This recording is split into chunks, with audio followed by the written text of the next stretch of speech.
All right, everyone. Today we're going to talk a little bit about joint movement terminology. So we just covered a lot of the joints that are in the body, and they all have specific movements. And you'll recognize some of these terms from specific exercises. Okay, so the first one we're going to cover is flexion and extension. Flexion is when a joint angle decreases, and extension when a joint angle increases. So our elbow does flexion and extension, and you'll recognize the extension from something like a tricep extension. Okay, so we're relating it back to an exercise again. Our shoulder also does flexion and extension. So we get shoulder flexion and extension.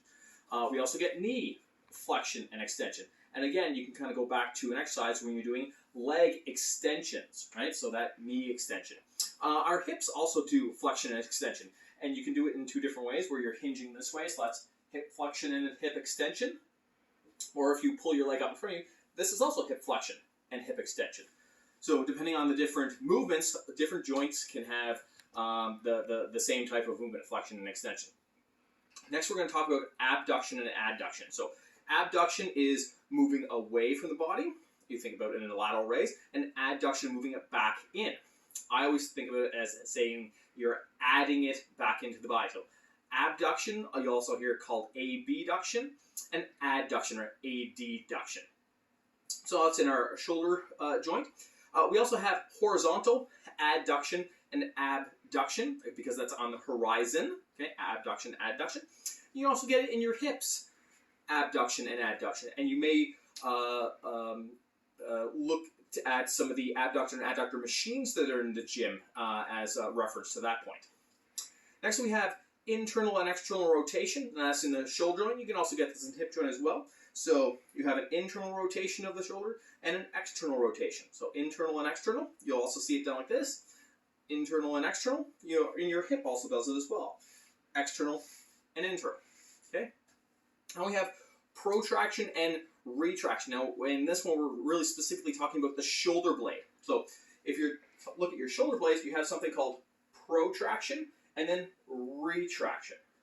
Protraction and retraction. So protraction is when the scapula are moving away from each other, and retraction is when they're moving closer together.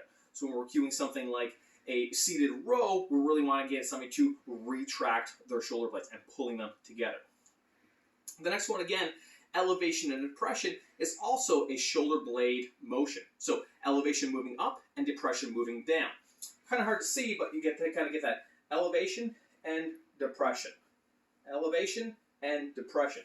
Again, elevation often talks some shrugging motions, and depression, again, when we're doing a lot of back exercises, we want to depress our shoulder blades down. Now we have inversion and eversion. Again, this one's specific to the ankle joint here. So inversion of the ankle joint and eversion. Really hard to do. Eversion of the ankle joint. Inversion and eversion. Next we have plantar flexion and dorsiflexion, again, down at the ankle joint. So plantar flexion when you're pointing your toes, and dorsiflexion when you're pulling your toes back up. So plantar flexion and dorsiflexion. Or if you're here, dorsiflexion. Also in a squat, when you're squatting down and that shin bone is moving forward, that ankle joint is getting smaller, that's also dorsiflexion. You also have supination and pronation. So this is supination of the forearms and pronation of the forearms. Supination and pronation. You often hear about that when you're gripping a barbell. You'll have a supinated grip or a pronated grip when describing your grip on the barbell. And last but not least, we're going to talk a little bit about circumduction, and that's at a ball and socket joint, so shoulder joints, hip joints, and that's where we're moving through many different planes of motion at one time, like that, or same with the hip joint. Circumduction. So that's a quick little introduction on joint movement terminology. We're going to break off some groups and practice that ourselves.